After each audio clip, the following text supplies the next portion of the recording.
काव्य तथा पुराणों में भारत को क्या कहकर संबोधित किया गया है? तो महाकाव्य तथा पुराणों में भारत को भारतवर्ष कहकर संबोधित किया गया है। भारतवर्ष अर्थात भारत का देश। भारत को इंडिया कहकर किसने संबोधित किया? तो भारत को इंडिया कहकर यूनानियों ने संबोधित किया।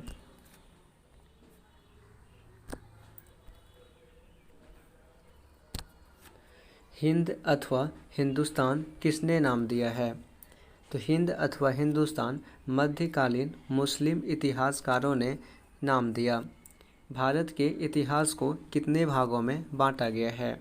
तो भारत के इतिहास को 3 भागों में बांटा गया है: प्राचीन भारत, मध्यकालीन भारत एवं आधुनिक भारत। प्राचीन भारत का इतिहास कहाँ से प्राप्त होती है? तो प्राचीन भारत का इतिहास मुख्यतः 4 स्रोतों से प्राप्त होती है। वो 4 स्रोत हैं: धर्म ग्रंथ, ऐतिहासिक ग्रंथ, विदेशियों का विवरण एवं पुरातत्व संबंधी साक्ष्य।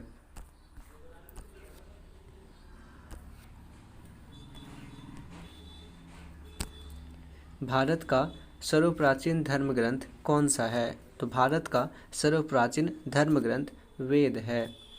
वेद कितने प्रकार के होते हैं? तो वेद मुख्यतः 4 प्रकार के होते हैं: ऋग्वेद, यजुर्वेद, सामवेद एवं अर्थवेद। ऋचाओं के क्रमबद्ध ज्ञान के संग्रह को क्या कहा जाता है? तो ऋचाओं के क्रमबद्ध ज्ञान के संग्रह को ऋग्वेद कहा जाता है।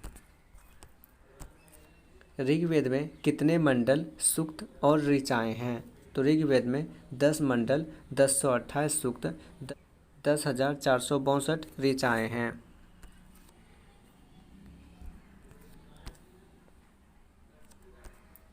ऋग्वेद के ऋचाओं को पढ़ने वाले ऋषि को क्या कहते हैं? तो ऋग्वेद के ऋचाओं को पढ़ने वाले ऋषि को होर्त कहते हैं। ऋग्वेद किनके द्वारा रचित रचना है? तो ऋग्वेद विश्वामित्र के द्वारा रचित रचना है। ऋग्वेद में गायत्री मंत्र का उल्लेख कहाँ किया गया है? तो ऋग्वेद में गायत्री मंत्र का उल्लेख 2 मंडल में किया गया है। यजुर्वेद किनसे संबंधित है? तो यजुर्वेद मंत्रों एवं नियमों से संबंधित है। सामवेद किससे संबंधित है? तो सामवेद संगीत से संबंधित है। अथर्ववेद किससे संबंधित है? तो अथर्ववेद तंत्र मंत्र, जादू टोना, आशीर्वाद, औषधि इत्यादि से संबंधित है। विष्णु पुराण किस वंश से संबंधित है? तो विष्णु पुराण मौर्य वंश से संबंधित है।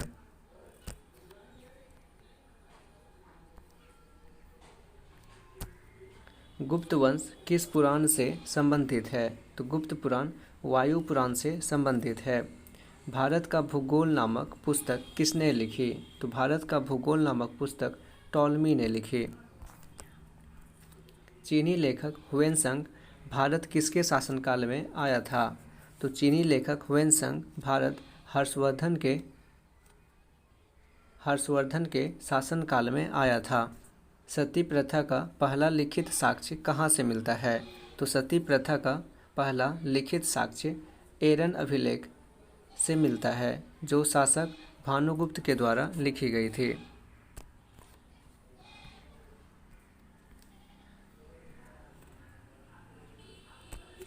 सर्वप्रथम सिक्कों पर लेख लिखने का कार्य किस शासकों के द्वारा किया गया?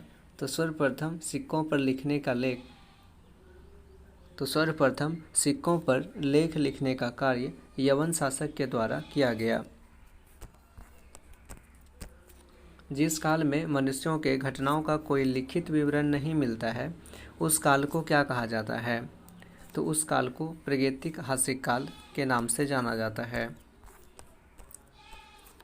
आग का आविष्कार किस काल में हुआ? तो आग का आविष्कार पुरातन काल में किया गया।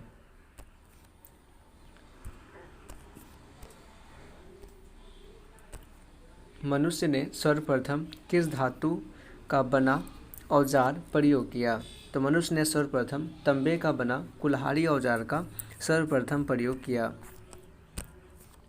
सिंधु सभ्यता की खोज कब और किसने की? तो सिंधु सभ्यता की खोज राय बहादुर दयाराम साहनी जी के द्वारा सन 1921 में की गई।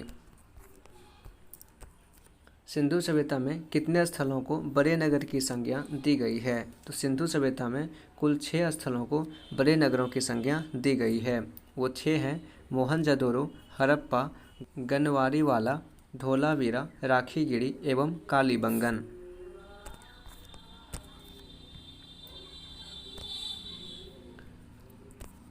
स्वतंत्रता प्राप्ति पश्चात हड़प्पा संस्कृति के सर्वाधिक स्थल कहाँ खोजे गए? तो स्वतंत्रता प्राप्ति के पश्चात हड़प्पा संस्कृति के सर्वाधिक स्थल गुजरात में खोजे गए।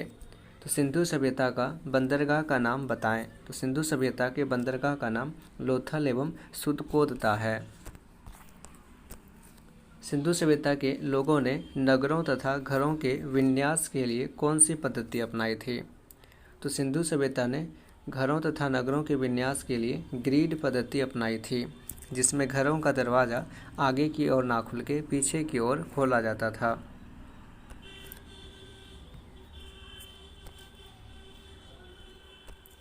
सिंधु सभ्यता की लिपि क्या है?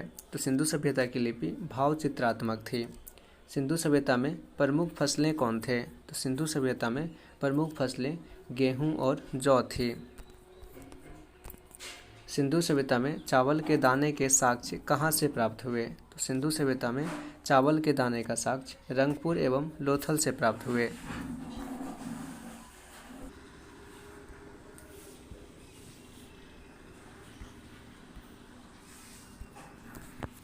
सिंधु सभ्यता के लोग यातायात के लिए किसका उपयोग करते थे? तो सिंधु सभ्यता के लोग यातायात के लिए 2-4 पहिए वाली बैलगाड़ी या भैंसे गाड़ी का प्रयोग किया करते थे। सिंधु सभ्यता के लोग धरती को क्या मानकर पूजा करते थे? तो सिंधु सभ्यता के लोग धरती को उर्वरक की देवी मानकर पूजा किया करते थे। वृक्ष पूजा एवं शिव पूजा के प्रचलन के साक्ष्य कहाँ से प्राप्त हुए? तो वृक्ष पूजा एवं शिव पूजा के प्रचलन का साक्ष्य सिंधु सभ्यता से प्राप्त हुए। स्वास्तिक चिन्ह का साक्ष्य कहाँ से प्राप्त हुआ? तो स्वास्तिक चिन्ह का साक्ष्य हड़प्पा सभ्यता से प्राप्त हुआ। पशुओं में सिंधु सभ्यता के लोग किस पशु की अधिक पूजा किया करते थे? तो पशुओं में सिंधु सभ्यता के लोग कुब्बर वाला सांड का अधिक प्रयोग किया करते थे। सिंधु सभ्यता के लोग किस तरह के वस्त्र का अधिक प्रयोग किया करते थे? तो सिंधु सभ्यता के लोग सूती एवं ऊनी वस्त्र का अधिक प्रयोग किया करते थे।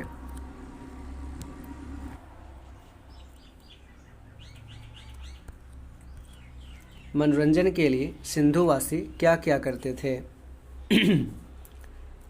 मछली पकड़ना, शिकार करना, पशु पक्षियों को आपस में लड़ाना, पासा खेलना इत्यादि। सिंधु सभ्यता के लोग किस तरह के बर्तन का अधिक प्रयोग किया करते थे? सिंधु सभ्यता के लोग काले रंग से डिजाइन लाल मिट्टी के बर्तन का प्रयोग अधिक किया करते थे। शवों को जलाने का साक्ष्य कहाँ से प्राप्त हुआ? तो शवों को जलाने का साक्ष्य मोहनजोदड़ो से प्राप्त हुआ।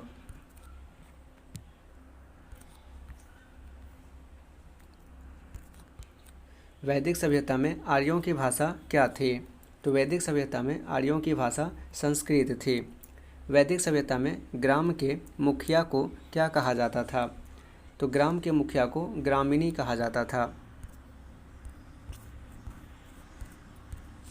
उपनिषदों की कुल संख्या कितनी है? तो उपनिषदों की कुल संख्या 108 है। महापुराण की कुल संख्या कितनी है? तो महापुराणों की कुल संख्या 18 है।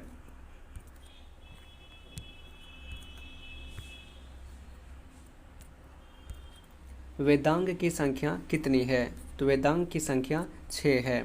वैदिक सभ्यता में आर्यों का प्रमुख पेय पदार्थ क्या था? तो आर्यों का प्रमुख पेय पदार्थ सोमरस था। वैदिक सभ्यता में आर्यों का मुख्य व्यवसाय क्या था? तो वैदिक सभ्यता में आर्यों का मुख्य व्यवसाय पशुपालन एवं कृषि था।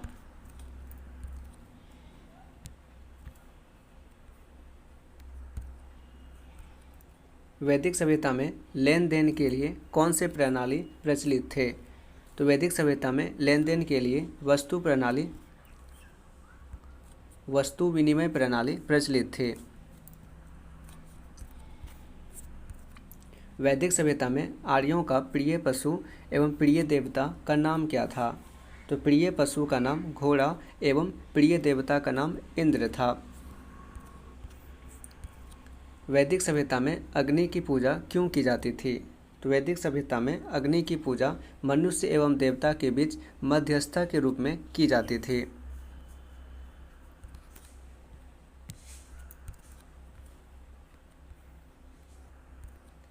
विश्व का सबसे बड़ा महाकाव्य क्या है? तो विश्व का सबसे बड़ा महाकाव्य महाभारत है, जिसका पुराना नाम जय संहिता है।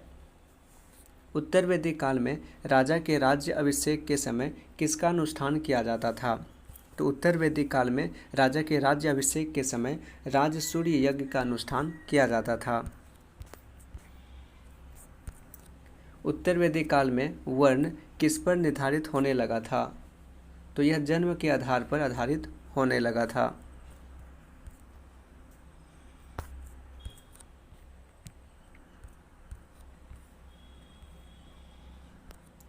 उत्तर वैदिक काल में इंद्र के स्थान पर कौन सा सर्वाधिक प्रिय देवता हो गए थे? तो उत्तर वैदिक काल में प्रजापति अधिक लोकप्रिय देवता हो गए थे। जैन धर्म के संस्थापक एवं प्रथम तीर्थकार कौन थे? तो जैन धर्म के संस्थापक एवं प्रथम तीर्थकार ऋषभदेव महाराज थे। जैन धर्म के 23वें तीर्थकार कौन थे? तो जैन धर्म के 23वें तीर्थकार पार्श्वनाथ थे, जो इक्ष्वाकु वंश के राजा अश्वसेन के पुत्र थे।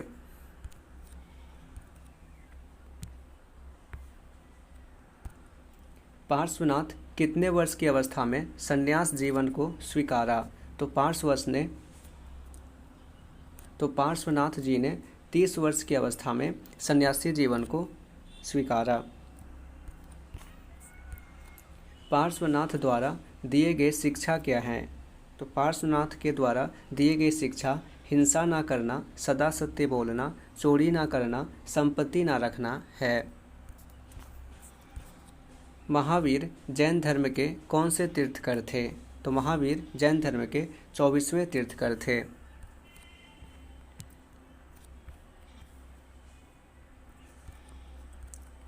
महावीर को संपूर्ण ज्ञान के प्राप्ति कब और कहाँ हुई? तो संपूर्ण ज्ञान की प्राप्ति 12 वर्ष की आयु में कठिन तपस्या के बाद सरजूपालिका नदी के तट पर साल वृक्ष के नीचे महावीर जी को संपूर्ण ज्ञान की प्राप्ति हुई थी। जैन धर्म के त्रिरत्न क्या हैं? तो जैन धर्म के त्रिरत्न सम्यक दर्शन, सम्यक ज्ञान एवं सम्यक आचरण है।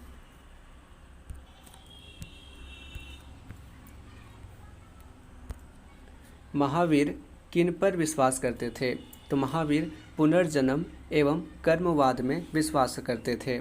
जैन तीर्थकरों की जीवनी कहाँ से प्राप्त हुई? तो जैन तीर्थकरों की जीवनी भद्रबाहु द्वारा रचित कल्पसूत्र से प्राप्त हुई। महावीर की मृत्यु कितने वर्ष की अवस्था में हुई?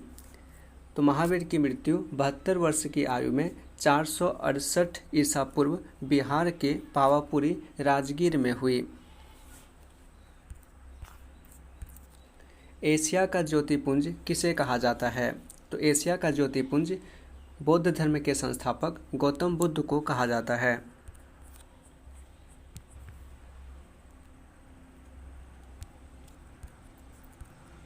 गौतम बुद्ध का जन्म कहाँ हुआ था? तो गौतम बुद्ध का जन्म 563 ईसा पूर्व कपिलवस्तु के लुम्बिनी नामक स्थान में जन्म हुआ था। गौतम बुद्ध के माता एवं पिता का नाम क्या था? तो गौतम बुद्ध के पिता शुद्धोधन जो शाक्यगण के मुखिया थे, और माता का नाम माया देवी थी। गौतम बुद्ध के माँ माया देवी का मृत्यु के पश्चात उनका लालन पोषण किसने किया? तो गौतम बुद्ध जब जन्म के तो गौतम बुद्ध के जन्म के 7वें दिन के बाद उनकी माता की मृत्यु हो गई, जिनके बचपन का पालन उनकी सौतेली माँ प्रजापति गौतमी के द्वारा किया गया। गौतम बुद्ध का बचपन का नाम क्या था? तो गौतम बुद्ध का बचपन का नाम सिद्धार्थ था।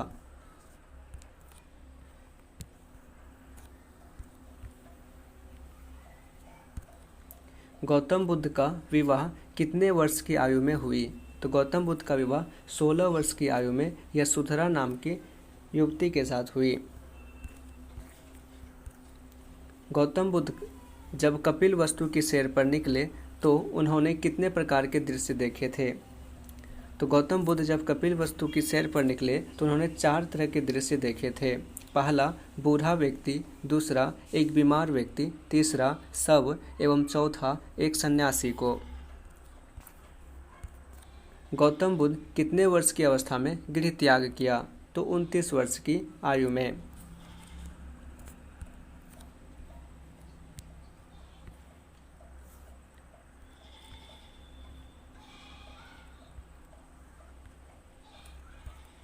सिद्धार्थ के प्रथम गुरु का नाम क्या था? तो सिद्धार्थ के प्रथम गुरु का नाम आलार कलाम थे। गौतम बुद्ध को कितने वर्ष की आयु में संपूर्ण ज्ञान की प्राप्ति हुई?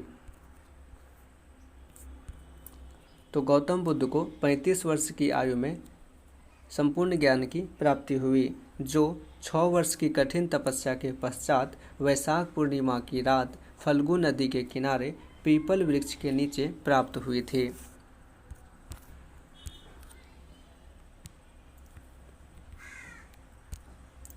बौद्ध धर्म में धर्म चक्र प्रवर्तन किसे कहा गया है?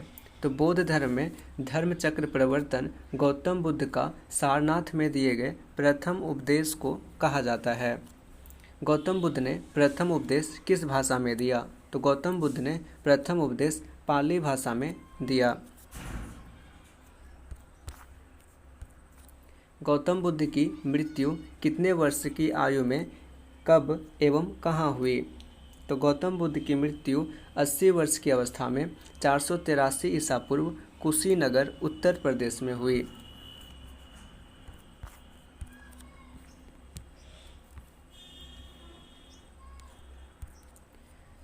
महापरिनिर्वाण बौद्ध धर्म में किससे कहा जाता है? तो गौतम बुद्ध की मृत्यु को बौद्ध धर्म में महापरिनिर्वाण के नाम से जाना जाता है। बौद्ध धर्म के त्रिरत्न कौन कौन से हैं? तो बौद्ध धर्म के त्रिरत्न बुद्ध, धर्म एवं संघ है।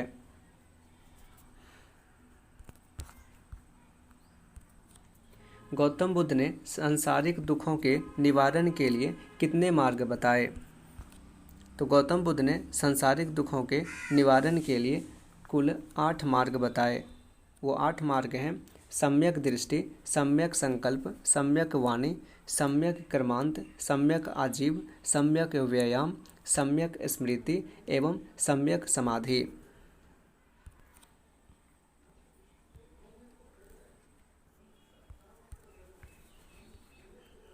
बौद्ध धर्म एवं जैन धर्म में क्या समानता है? तो बौद्ध धर्म एवं जैन धर्म में अनिश्वरवाद के संबंध में एक समानता है। शैव धर्म किससे संबंधित है? तो शैव धर्म भगवान शिव की पूजा करने से संबंधित है। एलोरा के प्रसिद्ध कैलाश मंदिर का निर्माण किसने करवाया था? तो एलोरा के प्रसिद्ध कैलाश मंदिर का निर्माण राष्ट्रकूटों के द्वारा करवाया गया था।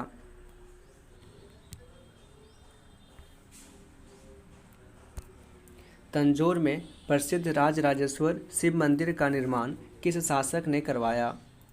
तो तंजौर में प्रसिद्ध राजराजेश्वर शिव मंदिर का निर्माण चोल वंश के शासक राजराज प्रथम के द्वारा करवाया गया। वैष्णव धर्म के विषय में प्रारंभिक जानकारी कहाँ से मिलती है?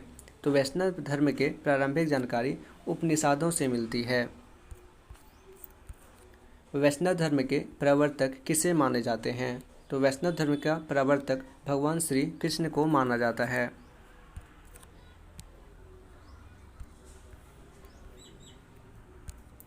इस्लाम धर्म के संस्थापक कौन थे? तो इस्लाम धर्म के संस्थापक हज़रत मोहम्मद साहब थे। हज़रत मोहम्मद साहब का जन्म कब और कहाँ हुआ? तो हज़रत मोहम्मद साहब का जन्म 570 ईसा पूर्व मक्का में हुआ था। कुरान की शिक्षा का उपदेश किसने दिया? तो कुरान की शिक्षा का उपदेश पैगंबर मोहम्मद साहब ने दिया।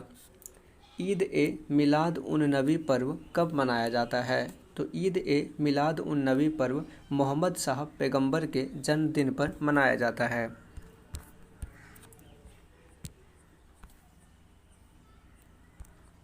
ईसाई धर्म के संस्थापक किसे माना जाता है? तो ईसाई धर्म के संस्थापक ईसा मसीहा को माना जाता है। ईसाई धर्म का प्रमुख ग्रंथ कौन सा है? तो ईसाई धर्म का प्रमुख ग्रंथ बाइबल है।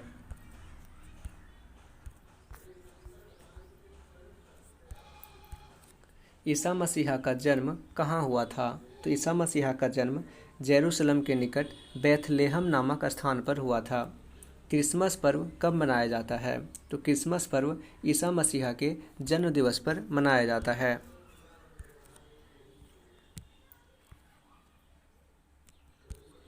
ईसा मसीहा के प्रमुख दो शिष्य कौन थे? तो ईसा मसीहा के प्रमुख दो शिष्य एंडुस एवं पीटर थे। ईसा मसीहा को सूली पर कब एवं किसने चढ़ाया? तो ईसा मसीहा को सूली पर 33 ईसा पूर्व रोमन गवर्नर पोंटियस ने चढ़ाया था।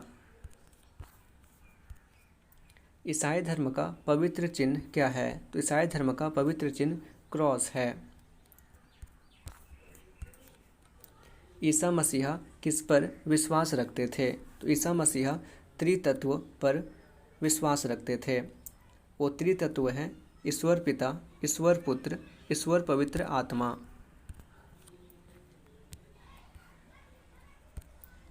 नंद वंश का अंतिम शासक का नाम क्या था? तो नंद वंश का अंतिम शासक का नाम घनानंद था। सिकंदर किनका शिष्य था? तो सिकंदर अरस्तु का शिष्य था। झेलम का युद्ध किन दो योद्धाओं के बीच लड़ा गया? तो झेलम का युद्ध सिकंदर और महाराजा पोरस के साथ लड़ा गया था।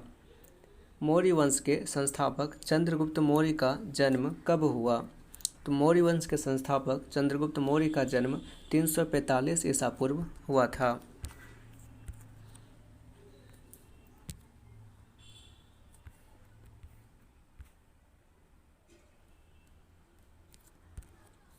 चंद्रगुप्त मौर्य का प्रधानमंत्री कौन था? तो चंद्रगुप्त मौर्य का प्रधानमंत्री चाणक्य था, जिनका उपनाम विष्णुगुप्त एवं कौटिल्य के नाम से भी जाना जाता है।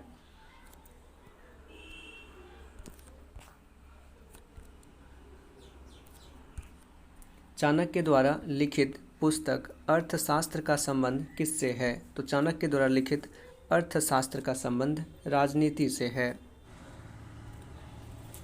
चंद्रगुप्त मौर्य ने किस जैन धर्म गुरु से दीक्षा लिए थे? तो चंद्रगुप्त मौर्य ने गुरु भद्रबाहु से जैन धर्म की दीक्षा ली थी।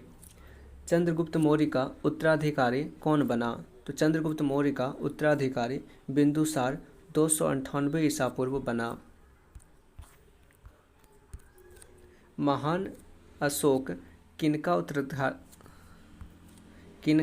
उत्तराधिकारी बना? तो महान अशोक बिंदुसार का उत्तराधिकारी बना, जो 229 ईसा पूर्व थे।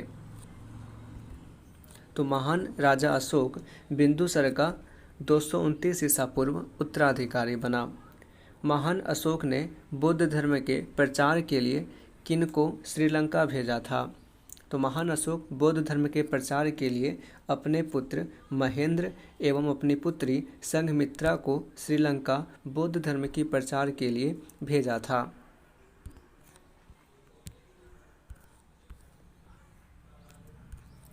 भारत में शिलालेख का प्रचलन सर्वप्रथम किसने किया?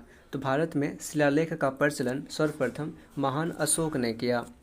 अशोक के अभिलेखों को कितने भागों में बांटा गया है?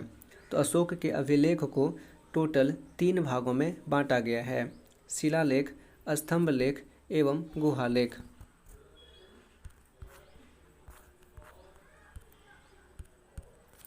अशोक के समय मौर्य साम्राज्य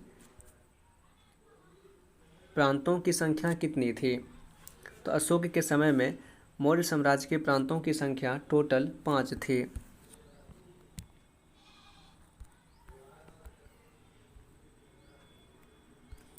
मौर्य वंश का अंतिम शासक कौन था? तो मौर्य वंश का अंतिम शासक बृहद्रथ था।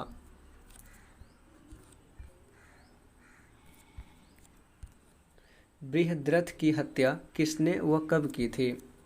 तो बृहद्रथ की हत्या बृहद्रथ के सेनापति पुष्यमित्र शुंग ने 185 ईस्वा पूर्व किया था। भारत पर आक्रमण करने वाले विदेशी आक्रमणकारियों का क्रम बताएं। तो भारत पर आक्रमण करने वाले विदेशी आक्रमणकारियों में पहले थे हिंदी यूनान, दूसरे शक, तीसरे पल्लव एवं चौथे कुषाण। भारत में सबसे पहले किसने सोने के सिक्के जारी किए? तो भारत में सबसे पहले सोने के सिक्के हिंद यूनानियों ने जारी किए थे।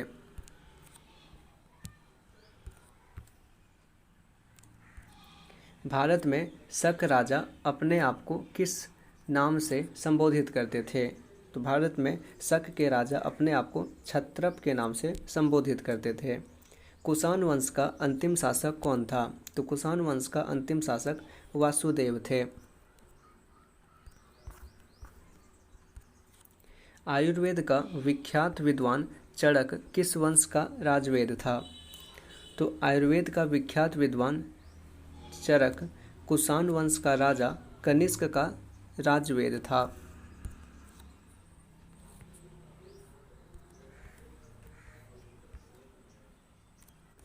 बुद्ध का रामायण बुद्ध चरित की रचना किसने की थी? तो बुद्ध का रामायण बुद्ध चरित की रचना कनिष्क का राजकवि अश्वघोष ने की थी। भारत का आइंस्टीन किसे कहा जाता है? तो भारत का आइंस्टीन नागार्जुन को कहा जाता है। गुप्त वंश का संस्थापक कौन था? तो गुप्त वंश का संस्थापक श्रीगुप्त थे। गुप्त वंश का प्रथम महान सम्राट कौन था? तो गुप्त वंश का प्रथम महान सम्राट चंद्रगुप्त प्रथम था।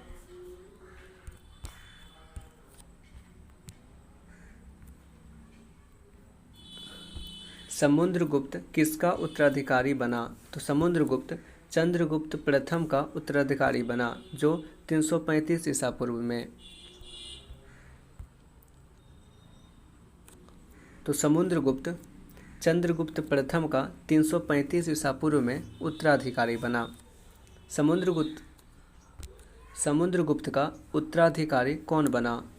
तो समुद्रगुप्त का उत्तराधिकारी चंद्रगुप्त II 380 ईसा पूर्व में बना। चीनी बुद्ध यात्री फाहियान किसके शासनकाल में भारत आया? तो चीनी बुद्ध यात्री फाहियान चंद्रगुप्त II के शासनकाल में भारत आया था। अंतिम गुप्त शासक कौन थे? तो अंतिम गुप्त शासक भानुगुप्त थे।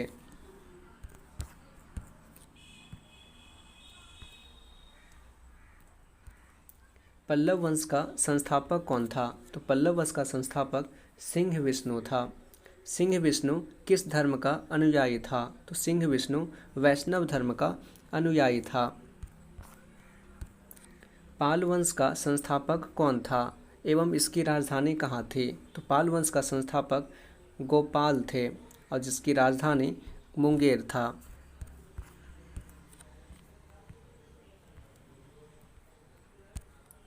पाल शासन किस धर्म के अनुयायी थे? तो पाल शासन बौद्ध धर्म के अनुयायी थे। किस वंश के शासक को सूर्यवंशी कहा जाता है? तो सिसोदिया वंश को सूर्यवंशी शासक कहा जाता है। सिसोदिया वंश का शासन स्थान एवं उसकी राजधानी कहाँ थी?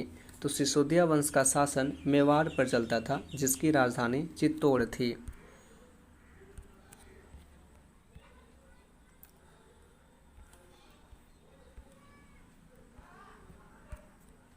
खथोली का युद्ध 1518 ईसा पूर्व में किनके बीच लड़ा गया?